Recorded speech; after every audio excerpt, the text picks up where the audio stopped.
Substance. Podcast stupéfiant. Bonjour à tous, bienvenue dans Substance, Philippe et le Patriarche, épisode 2. Dans cet épisode, Philippe va vous raconter son arrivée dans un centre de l'association Le Patriarche. Cette association avait été créée dans les années 70 par un certain Lucien Engelmeyer pour accueillir les héroïnomanes et les aider à décrocher. Je rappelle juste à ceux qui n'ont pas écouté tous les épisodes de Substance qu'à l'époque, on ne prescrivait pas de traitement de substitution, comme la méthadone ou le Subutex. Ils sont arrivés plus tard, dans les années 90, pour lutter contre le sida. Il était donc beaucoup plus difficile de décrocher de l'héroïne. Et comme il y avait très peu de structures publiques pour aider les toxicomanes, l'association Le Patriarche s'est développée de manière importante. Au début des années 80, elle avait des centres un peu partout en France et dans 16 autres pays. Lucien Engelmeyer était une figure médiatique, il passait à la télévision, il était soutenu politiquement. Philippe entend donc parler de cette association et il se dit pourquoi pas essayer. Réglez le son, mettez-vous bien et écoutez, vous êtes dans Substance.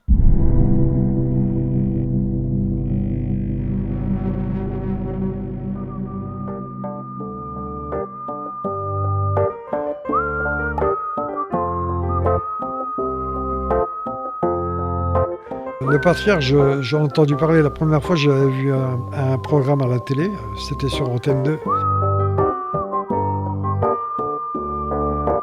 où on présentait le Patriarche, le centre de la Boère. C'était le premier centre créé par Lucien Engelmeyer.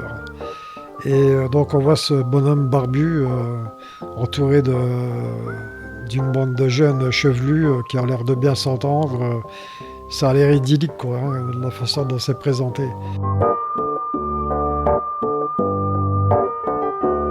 J'en parle avec ma femme et je dis je pourrais peut-être faire ça. Et pour te prouver aussi que je veux vraiment décrocher, que je suis de bonne foi avec toi et que je vais essayer de recoller les morceaux.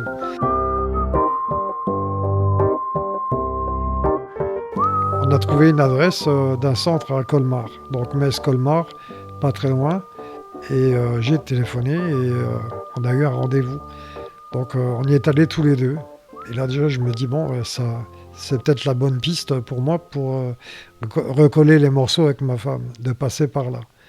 Et donc en visite, on voit rien de spécial. Si ce n'est qu'il y a beaucoup d'Italiens, c'est multinationalité. Hein.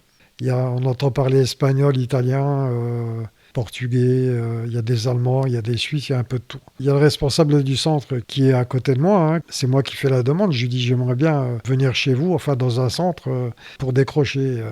Alors lui, oui, on se retrouve dans une pièce sympa, le café, et on discute. Il dit tu verras, c'est bien, t'as vu, il y a une bonne ambiance. Donc disons, je me laisse convaincre. Par son intermédiaire, on m'a mis en relation avec un centre qui se trouve à une 50aine de kilomètres de Libourne, en Gironde. Ça s'appelle le Domaine du Lac. Donc on m'a mis en relation avec ce centre. Voilà, on me propose de venir, tout simplement. D'abord un courrier, ensuite un coup de téléphone. Je dois donner le jour de mon arrivée, le lieu. Mon frère aîné m'amène à la gare de Metz. Je prends le train pour Bordeaux, Libourne. Même mon frère m'encourage en me disant j'espère que cette fois ça sera la bonne, c'est un truc que tu n'as jamais essayé. Et voilà, donc je me retrouve dans le premier centre à Libourne. Je m'étais défoncé dans le train plusieurs fois. Je suis arrivé à Libourne, j'étais complètement chargé. Donc je leur téléphone, ils viennent me chercher avec une voiture, un utilitaire. Et c'était deux Espagnols. Donc déjà pour la discussion, bonjour. Et quand j'arrive, je vois un bel établissement, un château avec des pelouses hyper bien entretenues. À côté élevage, ils élevaient des moutons. À côté, il y avait une porcherie aussi. Ils faisaient aussi de la culture, de légumes. Et je vois plein de gens en train de travailler, tous souriants, l'air bienveillant, quoi. Je suis assez surpris au début, positivement surpris. Et là, on me fait rentrer dans un bureau, on me demande mes papiers. On me prend mes papiers et qu'on me les rendra après, bien sûr, quand je déciderai de partir. Bon, alors, on me prend mes papiers, on me prend ma montre aussi. J'avais une chaîne en or autour du cou, on me la prend aussi. Et ça, bon, on me dit, c'est parce que éviter les commerces, les échanges ou les emmerdements, quoi. On dit que c'est pour mon bien, en fait. Je laisse tout ça. Et là, on me fait visiter le centre. Donc, moi, je visite ça sereinement, parce que j'étais encore bien raide, quoi, hein, bien défoncé. Je visite le centre, tout le monde est sympa, tout le monde me dit mon pote. C'était l'expression favorite, ça, mon pote. Et arrive le moment du repas, tout ça, moi, je me retrouve à une table.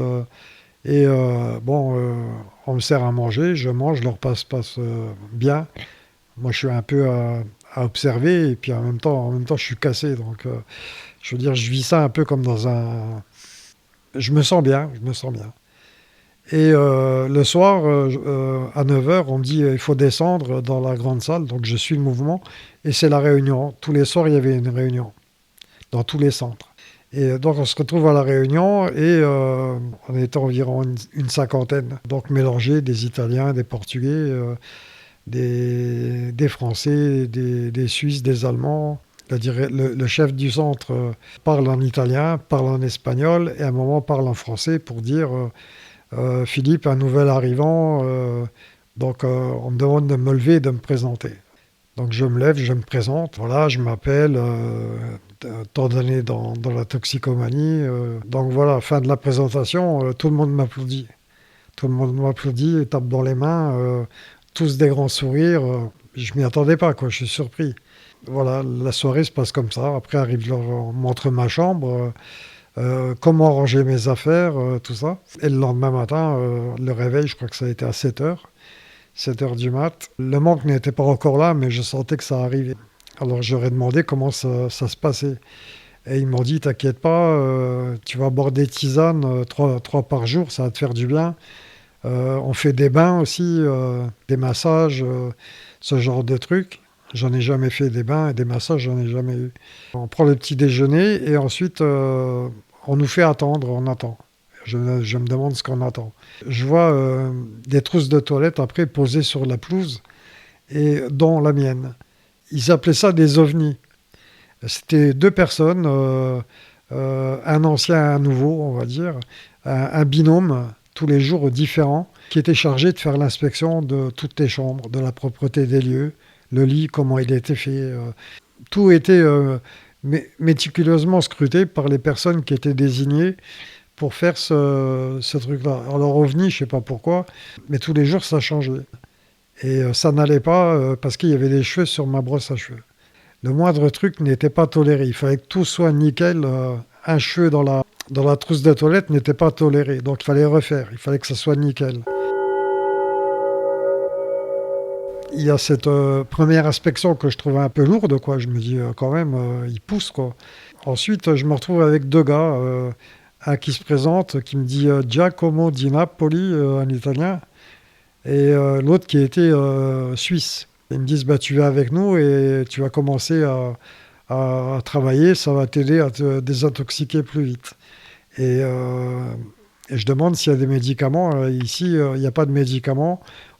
Et puis il me dit bien, il appuie bien sur le fait on est tous passés par là. Donc ça veut dire, te plains pas. Donc j'ai commencé à travailler avec eux. On a fait charrier du foin sur des brouettes. Il y avait un tunnel, il y avait une voûte sous le château où il y avait, qui avait été murée avec des pierres. Donc je travaillais là à déblayer les pierres. Il fallait enlever les pierres. Et au bout d'un moment, je ne pouvais plus travailler. J'étais en manque, j'étais mal. Là, je commençais vraiment à déguster. Je suis tombé plusieurs fois prostré et me remettais debout à chaque fois en me disant allez, on l'a tous fait, il faut que tu le fasses aussi. Ça a été épouvantable. Un sevrage sec, comme ils appelaient, ça a été vraiment très dur. Ça a été très dur. Donc, au bout d'une dizaine de jours, ça allait mieux. Mais le travail était toujours là, hein. C'était du travail en continu toute la journée. Tu pouvais pas t'arrêter une demi-heure, t'asseoir dans l'herbe, fumer un clope, hein. Tu avais des pauses cigarettes, tout était cadré. Mais c'était, en fait, tu travaillais du matin au soir. Tu t'arrêtais jamais. Sauf pour manger et pour les tisanes quand tu étais en période de sevrage. C'était 7h, 9h. 9h, c'était la réunion. À 22h, t'allais te coucher. La nuit, tu pouvais pas circuler. Il y en avait toujours 2 qui étaient postés dans les entrées et qui surveillaient. On te prenait tes chaussures et tes vêtements aussi, pour être sûr que tu te carapates pas. Ça aussi, ça m'avait surpris de voir qu'ils me prenaient les godasses le soir. Et ça, c'était pendant la période de sevrage. Hein. Ils me prenaient mes chaussures, ils me prenaient mes affaires, donc j'étais en slip, j'avais rien. Et le matin, on me redonnait tout. C'était surveillé en permanence. En fait, tu avais toujours des binômes. La première chose qu'on m'a dit quand je suis arrivé dans le centre, on m'a dit, tu vois, il n'y a pas de barbelé, il n'y a pas de mirador. Ça, c'était leur truc favori, tu vois. Mais voilà, alors, déjà, on te prend tes papiers et tu te retrouves... en fait, tu es toujours avec quelqu'un. Quand tu vas aux toilettes, tu dois laisser la porte des toilettes entrouverte. Il faut que l'autre puisse te voir. Donc, tu n'as aucune intimité. Quand tu prends la douche, tu dois laisser la porte ouverte. On doit toujours te voir.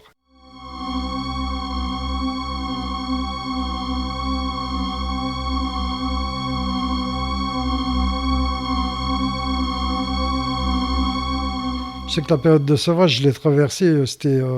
Ça a été épouvantable. J'étais fatigué. Et pourtant, je ne dormais pas, je ne pouvais pas dormir à cause du manque. Ça a été vraiment difficile, le fait de ne pas dormir, de travailler, de subir le manque en même temps, de ne pas avoir de médicaments, rien, et d'être soumis au travail toute la journée sous surveillance, c'était difficile. C'était difficile.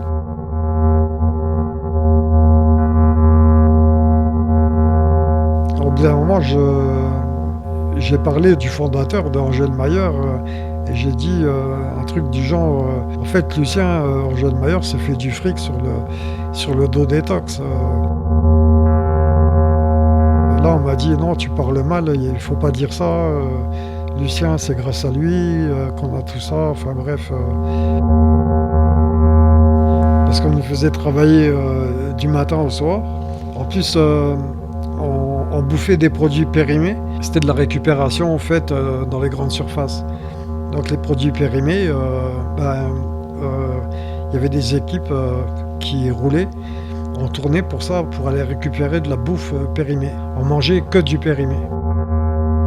Quand j'ai vu ça, j'ai dit mais quand même, ils demandent du fric. Je crois que c'était de l'ordre de 5000 francs par mois à l'époque. Tu travailles, tu manges du périmé, des soins médicaux, t'en as pas. Les gens qui avaient le sida là-bas, qui étaient séropos, leur seul traitement, c'était la journée à 16h, ils les appelaient, ils les réunissaient. Tous les gens qui étaient séropos se pointaient à un endroit bien précis et on leur faisait prendre la température. Alors t'entendais un mec qui gueulait thermomètre, donc voilà.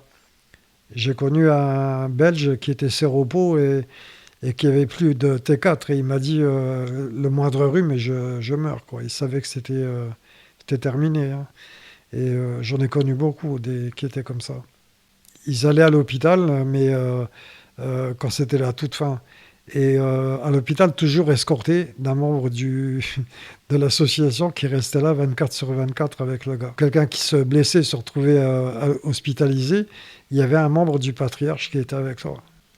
En voyant tout ce qui était fait, la vente les bénéfices de la vente de journaux, du travail qu'on faisait, de ce qu'on produisait, je veux dire, il y avait un élevage de volailles, il y avait quelque chose comme 2000 poulets là-dedans, et ça, c'était revendu. Donc, les œufs étaient revendus, enfin, tout était revendu. Hein. J'ai vite compris qu'en fait, ils ramassaient beaucoup d'argent sur le travail de tox qui bossaient comme des ratés, quoi, comme des malades, hein, du matin au soir. Hein. Lucien Angel Mayer, moi, personnellement, je ne l'ai jamais vu. Il y avait des photos de lui partout, dans les chambres, dans les couloirs. Il y avait même des portraits qui avaient été faits par des toxicos qui avaient la fibre artistique, donc qui avaient peint son portrait. Il était présent partout. Pour te donner une idée, tous les soirs après la réunion, celui qui animait la réunion disait « Merci Lucien » et tout le monde reprenait en chœur derrière « Merci Lucien ». Il fallait dire « Merci Lucien ». Pour avoir bossé une journée comme un malade, merci Lucien. C'est grâce à lui que tu n'es plus toxico. D'ailleurs, il faut dire ex-toxicomane. Enfin bon, c'était le langage qui tenait. Hein. Je me suis montré assez vite réfractaire. Je critiquais beaucoup et on me mettait tout le temps, on me remettait à ma place de plus en plus sèchement. On me faisait sentir que c'était pas bon ce que je faisais. J'étais pas à l'écoute des autres, que je pensais qu'à moi. Enfin bref. Et moi, je sentais aussi que je me coulais pas vraiment dans le moule. J'avais du mal. Et puis au bout d'un moment, je me suis dit putain, mais qu'est-ce que je fous ici? Et là, j'ai demandé peut-être. Un mois et demi après mon arrivée, j'aurais dit, mais si je veux partir maintenant. Et là, on me dit, il faut que tu vois avec le responsable du centre, mais on fera tout pour te dissuader de le faire, quoi. On fait comprendre que c'était très difficile de partir. Et là, il se passe, après une journée de boulot, un peu avant d'aller aux douches, il y a une personne avec qui je parlais souvent, c'était un Sarde, hein. Il était originaire de Sardaigne et il avait trouvé une plante, c'est de la datura. Je ne sais pas si tu connais.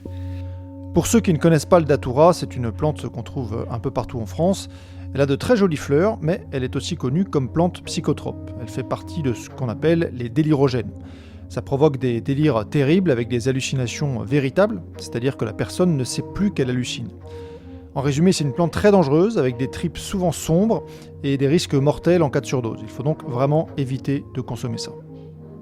Voilà, donc il avait trouvé une datura, et bien entendu, on a fait ce qu'il fallait surtout pas faire au patriarche. Donc on en a pris. Moi, je savais pas du tout quel effet ça allait me faire. Hein. Et en fait, peut-être une heure et demie après, j'étais complètement déjanté, j'avais des hallucinations. Je voyais mes mains qui changeaient de couleur. Je ne savais plus du tout ce que je faisais, je ne me contrôlais pas. Donc bien sûr, ils ont vu qu'on avait déconné. Ils ont trouvé la datura après. Hein. On l'avait jeté derrière, mais bon, ils n'ont pas mis longtemps à trouver. Quand ils ont vu que c'était ça, je me suis retrouvé tout de suite encadré par 3 gus, quoi. Et il y avait le responsable du centre et 2 autres, des anciens, qui m'ont dit on te change de centre. Bon, moi je suis parti de là comme ça, en début de soirée. Et je me retrouve dans les Landes, dans un bled un peu perdu, à côté de Montesquieu, je crois. Je me retrouve dans un autre centre. Ils me transfèrent, je change de centre tout de suite. Je débarque dans l'autre centre, je prends mon sac et là je suis escorté par 4 gus qui me disent tu nous suis, on t'amène à ta chambre et tu pourras poser tes affaires. Donc moi j'avais 2 sacs, je portais à chaque main j'avais un sac. Et encadré par les 4 gars, j'arrive dans une pièce, il y avait un pieu. Il y avait une table, une chaise, moi je pose mes sacs, et là j'ai pris un coup de poing de côté dans le visage, et je me suis retrouvé au sol tout de suite. Et là j'ai été roué de coups de pied dans tous les sens, ils m'ont laissé sur le carreau, quoi. Et à la fin du tabassage, il y en a un qui m'a dit « Tu sais pourquoi on fait ça ?» Alors moi je leur dis parce que j'ai pris de la datura, vous me tabassez. Et ils m'ont dit t'as fait la faute la plus grave qu'on puisse faire ici, et donc tu assumes. C'était ça, assumer.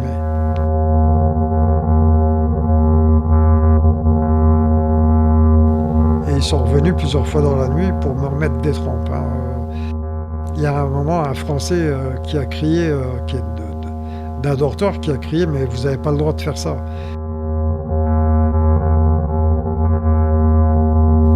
Ferme ta gueule, sinon tu vas prendre aussi, quoi. Donc je me suis fait tabasser là, dans le 2e centre. Là, je me suis fait sévèrement amocher. Et comme j'avais des traces de coups partout, on m'a dit si on te demande quelque chose, tu dis que t'es tombé dans l'escalier. Enfin voilà, le truc con. Là, je suis resté dans le centre là 72 heures, tu vois. Ils m'ont changé de centre très rapidement aussi, parce que bon, il y avait les mecs qui m'avaient tabassé. Moi, j'avais repris mes esprits et j'ai éprouvé beaucoup de rancune envers les mecs là, quoi. C'était évident.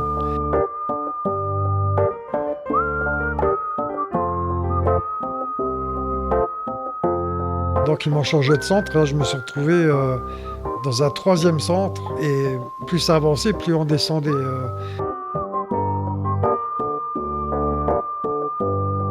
Là, je me suis retrouvé dans le bas des Landes. Dans ce centre-là, je suis resté 3 semaines. Ben, c'était toujours pareil, le même système. Alors, le travail, là, il m'arrivait d'être en binôme avec un ancien pour encadrer un sevrage. Donc là, j'ai commencé à essayer de me couler dans le moule pour qu'on relâche un peu la tension sur moi, parce qu'on me surveillait beaucoup suite à ce qui s'était passé avec la Datura. Donc j'étais assez surveillé. Alors là, j'ai essayé de me couler dans le moule et de faire comme ils faisaient eux.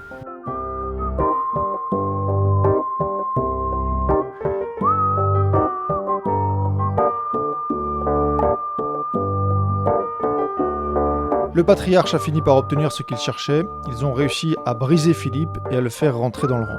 Il vous racontera la suite de ses aventures dans le prochain épisode. D'ici là, portez-vous bien.